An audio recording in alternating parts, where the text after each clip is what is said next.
À l'une façon, je pense que tout a été dit, hein, sans monsieur est clair. Tu sais, je pense que, comme je l'ai dit, hein, c'est de bonne guerre. Depuis que les gens ont pris la tête de l'AES, leur première mission, c'est de déstabiliser la Côte d'Ivoire. Salut. Ils n'ont pas pris l'AES pour lutter contre les terroristes. Voilà. Après le Burkina, ça a été la Guinée, le Burkina, le Niger. Bon, celui de la Guinée, c'est un peu séparé de leur combat. Lui, il est maintenant préoccupé par son pays. Maintenant, les trois autres, eux, ils ont une mission. Voilà, une mission parrainée par Wagner. C'est comment déstabiliser la Côte d'Ivoire et puis essayer de mettre les hommes à la tête des États africains dans la CEDEAO. Donc, c'est ce que vous voyez là. Voilà. Ils ont compris que pour mieux réussir, il faut faire rentrer des forces internes dans nos États. Donc, ils ont fait rentrer ils ont essayé de recruter. Ils savent qu'il y a plein de Burkinabés, de Maliens, de Nigériens en Côte d'Ivoire. Donc, ils ont dit, bon, ils ont estimé, bon, la meilleure de façon, il faut les faire rentrer, il faut leur donner beaucoup d'argent. Ils n'ont qu'à investir dans les affaires, ils n'ont qu'à occuper. Comme ça leur donne le temps de parrainer des activités, de corrompre les artistes, de corrompre certains Ivoiriens et autres. Ça aussi, c'est le système. C'est tout ça, c'est ça, on appelle les batailles, hein. Voilà, l'objectif, c'est comment déstabiliser la Côte d'Ivoire. Donc, ils mettent tout à leur disposition, mais le malheur pour eux, la Côte d'Ivoire n'est pas un petit pays. Et lui qui est à la tête de la Côte d'Ivoire, c'est quelqu'un qui a une grande expérience. Il a travaillé au Fonds monétaire international, il a travaillé dans les grandes institutions, il a été... Vraiment, c'est pas n'importe qui. Le président Alassane Ouattara, il rassure, sincèrement, petit frère. Le président rassure. Aujourd'hui, on a un système de renseignement très, très puissant. En tout cas, l'État de Côte d'Ivoire investit beaucoup d'argent dans son système de renseignement. Notre armée aujourd'hui, c'est une armée à la dimension internationale, capable de foudroyer tous ceux qui tenteront de déstabiliser la Côte d'Ivoire. Donc nous sommes prêts, petits frères. Nous sommes prêts. Sincèrement, nous sommes prêts. Parce que, comme je l'ai dit toujours aux gens, aux Ivoiriens, hier, si vous avez écouté le discours de Donald Trump, c'est le patriotisme, l'amour du pays. Voilà l'esprit qu'on doit inculquer aux gens. La Nino Faso, c'est des enfants, ils ne sont pas intelligents. Moi, quand j'ai entendu, je suis à Abidjan, mais son débat, c'est des trucs, je ne veux pas trop rentrer dedans, mais pour dire quoi, ces petits Burkinabés qui sont en Côte d'Ivoire, ils ne sont pas intelligents. Nombreux d'entre eux ont la nationalité ivoirienne. La Côte d'Ivoire leur donne tout, la Côte d'Ivoire donne tout à leurs ancêtres. Mais ils continuent de croire que la Côte d'Ivoire est leur ennemi et que, comme étant ici, ils peuvent... Je leur ai dit à certains, j'ai dit c'était au temps de Gbagbo. C'est Gbagbo qui était au pouvoir, vous avez réussi à organiser une rébellion en complicité. Et puis bon, vous avez attaqué la Côte d'Ivoire. Mais là où on est maintenant, là, personne ne peut attaquer notre Côte d'Ivoire. Parce que c'est un patriote qui est à la tête du pays. Un digne fils. Voilà, tu as vu, petit frère. Un digne fils qui est aujourd'hui à la tête de la Côte d'Ivoire. On a une armée aujourd'hui, en tout cas, moi, je suis très fier. Et je suis aussi fier de tous ces jeunes qui sont, tous ces patriotes qui sont sur les réseaux sociaux, qui ne se laissent pas faire, parce que c'est ça aussi l'amour du pays. C'est pas ces petits pays-là qui vont venir, pendant que eux, leurs ancêtres faisaient des coups d'État, il faut bonner à développer notre pays. Mais il faut la faire pour notre image, hein, il faut la faire pour nous. Voilà, nous sommes maintenant les petits-fils du Faux-Boigny. C'est à notre génération maintenant de prendre conscience et puis défendre véritablement notre pays. La Lino Faso et autres, comme je l'ai dit, hein, c'est des plaisantins. C'est des plaisantins. Ibrahim Traoré leur a donné assez d'argent. Moi, j'ai écouté des audios entre Ibrahim Traoré et ces petits-là qui sont en Côte d'Ivoire ici. Ils leur font le point, ils filment des endroits stratégiques, la résidence. En tout cas, tout ce qui est endroit stratégique, comment corrompre certains leaders d'opinion et autres et tout ça.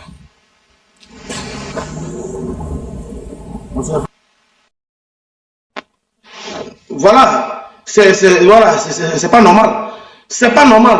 Moi, tout ce qui va à la déstabilisation de la Côte d'Ivoire avec des pays voisins, des jaloux, des aigris, mais moi, je prends ma caméra et je parle. Parce que je ne suis pas un faux cul. Voilà. Ce n'est pas une affaire de parti politique. Quand il s'agit de l'intégrité de la nation, il n'y a pas affaire de parti politique. Vous comprenez?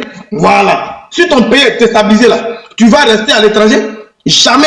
Non, on n'a pas envie de rester à l'étranger. Continue. Petit frère, bravo. Tu vois, la Côte d'Ivoire, c'est notre pays. Hier, quand tu écoutais le discours de Donald Trump, devant Joe Biden, il fustigeait Joe Biden. Il dit, sous ces systèmes-là, les États-Unis ont perdu leur crédibilité. Aujourd'hui, dans tous les pays du monde, les citoyens se battent pour être les meilleurs. Aujourd'hui, Donald Trump dit, lui, il est revenu pour relever l'image des États-Unis. Voilà ce qui doit être. Nos ancêtres nous ont laissé un pays, ils sont partis. Ce n'est pas une affaire du président Ouattara qu'on aime Ouattara ou pas, ce n'est pas ça le débat. Ce qu'on doit aimer, c'est la Côte d'Ivoire, c'est notre pays. C'est ce que les ancêtres nous ont laissé, parce que beaucoup sont morts pour ça. Nos parents ont souffert pour ce pays. Nous, on n'a pas droit à l'erreur. On n'a pas droit à l'erreur. Tu aimes Ouattara, tu n'aimes pas Ouattara, c'est pas ça. Au fond, a fait sa part, Gbagbo, Bédié et autres. Mais aujourd'hui, la Ouattara est venu lui sur la trajectoire de Félix Houphouët-Boigny. Il sait comment les Félix Houphouët-Boigny ont souffert. Quand il était Premier ministre, il a eu assez de Monsieur Zasso, s'il vous plaît, vous me permettez de vous poser une question? Allez-y, frère. Ok, vous avez parlé tout de suite de la rébellion. Je veux juste savoir à qui la rébellion a profité et qui était le père de la de cette affaire. C'est ça que je veux juste savoir. Alors, la rébellion est la conséquence du coup d'État de 99. C'est ceux qui ont fait le coup d'État de 99 qui ont fait cette tentative de coup d'État qui s'est transformé en une rébellion. Ibrahim Koulibaly, qui était l'un de ces militaires qui ont participé à déstabiliser Bédié, il a été clair. Hein? Moi, je n'écoute pas tout ce parce que je suis un intellectuel. Ibrahim Koulibaly dit, parce que les Ibrahim Koulibaly, tu as installé Gueye Robert. Quand ils ont installé Gueye Robert, ils avaient des objectifs, ils avaient des trucs qu'ils avaient discuté avec leurs aînés Gueye. Quand Gueye a pris le pouvoir, il n'a pas fait ce que les enfants la demandaient. Ils sont allés se retrouver au Burkina avec l'onction de, comment on appelle ça, Blaise. Tu vois, Blaise, ce que je vais te dire, Blaise était le meilleur ami de Laurent Gbagbo. C'est Blaise qui a permis à Gbagbo d'aller en exil. Tu lui as donné un passeport burkinabé, tu l'as mené en France. Donc, tous les cadres du FPI sous Blaise dormaient au Burkina Faso. Donc, moi aussi, j'ai un problème sur ça. Tu vois. Maintenant, eux, ils ont lancé leur rébellion. Ibrahim Koulibaly dit, ils sont allés voir Kadhafi. Kadhafi leur a donné 4 milliards. Sur les 4 milliards, Blaise leur a donné 2 milliards. Mais en toute franchise, ce que je vais te dire sans état d'âme... C'est bien regardé, mais vous doutez. C'est pas ça? Non, c'est bien regardé, vous m'avez dit. Mais vous m'avez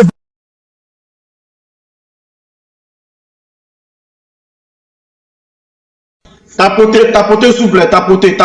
Faites monter le mercure. Tapotez. Prenez les objectifs. Tapotez, s'il vous plaît. non, Voilà. le grand frère Charlie, excuse-moi, c'est 64 milliards, c'est pas 4 milliards. Hein? Je crois que c'est 64. Voilà, j'ai pas écouté, c'est Zasso qui parlait. Voilà, c'est 64 milliards. Parce que 4 milliards, c'est trop petit pour acheter tous ces armes-là. Moi, ce que je voulais dire, le temps que Zasso revienne. Attends, Lulu va prendre la parole. Mon frère, on te donne la parole. Tu viens d'arriver, il y a des gens qui étaient là avant toi. Qui ça? Moi, je viens d'arriver. Bonjour à tout le monde. Merci de m'avoir donné la parole. Moi, personnellement, c'est parce que Zasso, il est descendu. Moi, c'est bien, Charlie. Il est là, il va prendre la parole tout de suite. D'accord, c'est bien de faire un panel pour défendre la Côte d'Ivoire. Aujourd'hui, on est tous Ivoiriens. On est tous d'accord avec ça. Mais moi, je suis un pro-Gbagbo. Je voulais savoir, lorsque la Côte d'Ivoire était attaquée au temps de Gbagbo, là, et que le Burkina servait de base arrière à la rébellion pour attaquer, comment on appelle ça, pour attaquer la Côte d'Ivoire. Il y a des Ivoiriens en partie, généralement des Ivoiriens qui soutenaient cette rébellion, qui étaient consentants pour que la Côte d'Ivoire soit déstabilisée. Et aujourd'hui, quand il y a un panel, ce panel-là, vraiment, excuse-moi de te le dire, Charlie, c'est un panel qui est, si tu veux, pour moi, qui n'a même pas lieu d'exister parce que c'est le retour à l'envoyeur. Parce que si le Burkina aujourd'hui est en état de légitime défense, parce qu'on sait tous aujourd'hui que... Charlie, je suis là. Hein. Charlie, je dois terminer par... Mon frère, moi, je vais te poser une question. Voilà, Zasso est là. Je vais terminer, s'il te plaît, Charlie. Alors, Monsieur Zasso, écoute-moi bien. Ma question était que... Mon ami, laisse Zasso va poursuivre. ça dit, si je ne t'explique pas bien, tu ne peux pas comprendre. Oui, je vais lui poser la question. Il m'a permis de lui poser la question. C'est pour cela que je vais juste appuyer sur ma question. Pose ta question. Je vous ai posé une question comme à qui était le père de la chose de la rébellion et à qui, c'est deux questions, hein, et à qui la rébellion a profité, c'est deux questions. Le père de la rébellion, c'est Ibrahim Koulibaly. C'est ce que j'étais en train de t'expliquer. Voilà, une rébellion a des origines. Si on ne t'explique pas, tu ne peux pas bien comprendre. C'est pour ça que je suis parti du coup d'État de 99. Les mêmes qui ont fait le coup d'État de 99, ce sont les mêmes qui ont fait la tentative de coup d'État quand il s'est transformé en une rébellion. Et Ibrahim Koulibaly l'a bien expliqué. Eux-mêmes, ils ont attaqué même la résidence de Gueye Robert. Quand Gueye était chef d'état-major, ils ont fui, on appelait ça le complot du cheval blanc, et ils se sont retrouvés au Burkina Faso. Quand ils sont arrivés au Burkina, ils ont eu juste couvert de Blaise Compaoré. Ils disent qu'ils sont allés voir Kadhafi, qui leur a donné 4 milliards. Sur les 4 milliards, Blaise leur a donné 2 milliards. Mais les armes qu'ils ont prises pour bloquer Bouaké, ce sont les armes de l'armée nationale de Côte d'Ivoire. C'est-à-dire qu'ils ont réussi puisqu'ils étaient déjà dans l'armée nombreux. Donc il y a eu des complicités, il y a eu beaucoup de choses. Et c'est comme ça qu'ils ont mis, sinon c'est pas un cortège de militaires qui est quitté au Burkina, qui sont venus prendre Bouaké, c'est pas comme ça. Ils étaient déjà là. Donc quand le truc a déclenché, ils ont mis la main sur les casernes militaires, ils ont pris des gendarmes, des policiers en otage. Écoutez bien Ibrahim Traoré quand il explique la chose. Donc cette rébellion finalement, à qui ça a profité? C'est Guillaume Soro. Parce que Soro, lui, il avait été choisi pour être responsable, pour être le responsable de leur communication. Par opportunisme, en tant qu'ancien F6, il a réussi à prendre la tête de cette rébellion et il s'est débarrassé de tout ce qui était pro-IB. Mais c'était aussi avec l'aide de Blaise. Parce que IB a dit, il a été clair, il dit, quand le coup a pris net, lui, il voulait rentrer à Abidjan et à Bouaké. Blaise lui a dit, non, faut attendre, on va finir de bien pacifier. Et puis voilà, et c'est comme ça que s'est passé. Finalement, Soro a pris la tête de la rébellion. Donc c'est Soro qui a plus profité, parce qu'en 8 ans, il est devenu patron. En 8 ans, il s'est imposé, il a exécuté tous les proches de IB. Il y a eu des assassinats, des massacres et autres. Monsieur Zasso, voilà. Je vais faire écouter quelque chose de 40 secondes. Ça ne dépasse pas 40 secondes. Il n'y a pas de souci, j'ai pas de problème. Ok. Écoutez-moi ça. Dès le départ que j'étais contre les coups d'État. Annoncé dès le départ que j'étais contre les coups d'État. Ce n'est pas un coup d'État, affirme alors Ouattara, c'est une révolution soutenue par tous les Ivoiriens. Première chose que je voudrais faire, c'est de faire des enquêtes. Des commissions d'enquête sur le coup d'État de 99. Parce que moi aussi, je veux savoir qui a fait le coup d'État, pourquoi ça a été fait. Je vais mettre en place aussi une commission d'enquête sur la rébellion pour savoir comment la rébellion a été organisée, qui l'a organisée, qui l'a financée et pourquoi il y a eu tant de dégâts et de souffrances et de tueries des frères ivoiriens entre eux. Il y a cela 14 ans aujourd'hui. Ok, dis-moi ce que tu as compris. Il y a cela 14 ans aujourd'hui. Tu vois, si cette vidéo que j'ai écoutée n'est pas un élément qui prouve que le président Ouattara est le père de la rébellion. Parce que Gbagbo lui-même, quand on a renversé Gueye Robert, Gbagbo était au Gabon, quand il est rentré, il a dit ce coup d'État, il est salutaire. Tu vois, non? Eux, ce sont des opposants. Mais ceux qui ont pris les armes là, c'est eux qui disent la vérité de leur rébellion. Gbagbo a dit ce coup d'État est salutaire. Et ce que tu ne sais pas, quand Gbagbo est venu de Yamoussoukro, quand il est descendu par du Gabon, il est venu dans un avion. Il est descendu à Yamoussoukro. À Yamoussoukro, c'est l'armée qui allait chercher Gbagbo. C'est l'armée qui allait chercher Gbagbo. Non, pour te dire quoi? Si on veut rester dans ce genre de discours, moi, ça ne me rassure pas. C'est pour ça que quand Gbagbo était au pouvoir, nous, on était des jeunes patriotes. Moi, tu vous parles là. Je n'étais pas contre le coup d'État contre Bédier. Et j'ai dénoncé le coup d'État contre Gueye. Vous avez dévié ma question. Mais j'ai répondu à ta question, je ne sais pas qu'est-ce que tu veux que je dise. Je te dis le coup d'État, le père du coup d'État, c'est Ibrahim Koulibaly. C'est lui qui a fait sa chose. Et c'est la conséquence du coup d'État de 99. Ce sont les mêmes qui ont fait le coup d'État de 99. Ils disent qu'ils ne s'attendaient pas à Gueye. C'est eux qui ont fait la rébellion de 2002. Soro était chargé de communication. Il faut bien écouter IB et puis tu vas bien comprendre. Si tu écoutes IB, tu comprendras bien. Celui qui a profité maintenant, c'est Soro. Parce qu'il a été maître, il est devenu premier ministre. Il est devenu ministre de la communication. Il a signé les accords avec Gbagbo. Il s'est imposé à Gbagbo. Il a eu tout le S'il vous plaît, tu peux dire, monsieur, de ne pas fermer mon micro parce que je veux savoir beaucoup de choses. Ne fermez pas son micro. Je ne peux pas vous poser des questions. Ne fermez pas son micro. Ah, c'est moi qui avais fermé son micro parce qu'il pose la question, mais il ne te laisse pas finir. Non, il a dit qu'il avait deux questions. Il a répondu à la question. Non, mais tu as dit deux questions. Donc tu as posé la question. Il est en train de te répondre. Il a répondu. Il ne parle pas que pour toi seul. Il parle pour 400 personnes. J'étais satisfait à sa réponse. Mais tu es satisfait, ok. Ok, allons-y alors. Ce que je le fais écouter tout de suite, c'est ça que je veux qu'il me parle de ça, la vidéo que je le fais écouter tout de suite. Il y a cela 14 ans aujourd'hui. C'est l'opinion d'un leader politique, ça n'a rien à voir. Moi, je t'explique ceux qui ont fait le coup d'État. 14 ans, il est 14 ans aujourd'hui. Mais si Alassane Dramane Ouattara dit qu'il va clarifier, il va mener la justice là-dessus. Oui, c'est vrai, il n'y a pas eu la justice. Le président, non, c'est pas parce que, tu sais, nous avons hérité d'une situation très difficile. Quand le chef d'État est accédé au pouvoir d'État, il faut d'abord réhabiliter la justice, il faut faire beaucoup de choses, il faut lancer des grandes infrastructures. Donc, dans le sens même de la paix, je pense que ce débat de la rébellion, de toutes les façons, ceux qui vont venir demain, en 2025, il sera candidat, quand il va gagner, je pense que la justice, elle est lente, mais on va doucement. Voilà, c'est pas d'abord une priorité pour nous. La vraie priorité pour nous, c'est d'abord, comme on appelle, il faut relancer l'économie, il faut repositionner la Côte d'Ivoire. Et c'est ce que nous avons réussi. Maintenant, la justice demain, elle sera faite. C'est pas un problème. Faut pas trop te fier à ça. Mais ce que je peux te dire, ta préoccupation, qui a fait la rébellion, ce sont les IB. Ceux qui ont renversé Bédié.